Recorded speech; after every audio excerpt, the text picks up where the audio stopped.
There's a clear favorite in the race for Santa Clara County Sheriff. That is, if you ask the rank and file members of the Sheriff's Department. KPX5's Kat Doe on who they would like to see take over.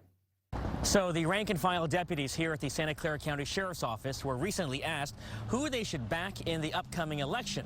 In an overwhelming majority, they all said their current boss has got to go.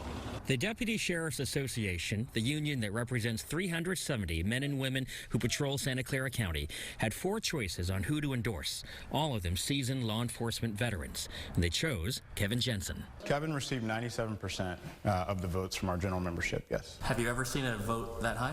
No, I have not. What does that tell you?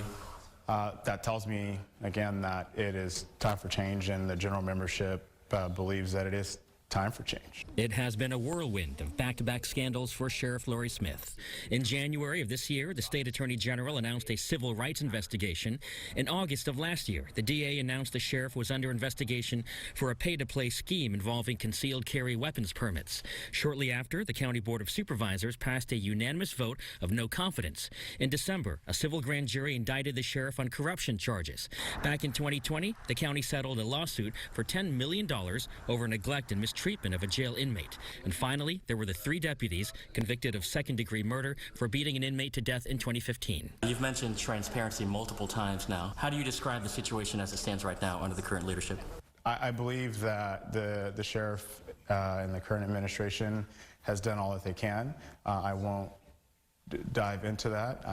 And like I said, I believe that it's time for change. And when I found out that it was 97% of the vote for me, it was overwhelming. It was humbling. Kevin Jensen actually ran for sheriff back in 2014, but lost with 40% of the vote.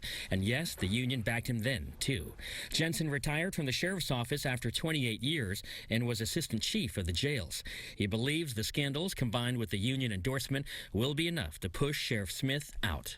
I'm at the point where I really believe change is coming. I feel very confident. In 2014, I said we hope to win. We hope to win. I feel confident that I'm going to get the chance to change this organization. It looks very promising. Does Laurie Smith deserve to go to jail? That'll be up to the courts.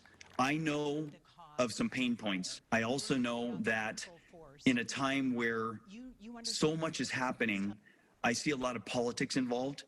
And let's just say, let the courts and let the civil process do what it does, and let's just all, including Laurie Smith, try to be part of the solution rather than the problem. Sheriff Smith did not respond to a request for comment. In San Jose, Kat Doe.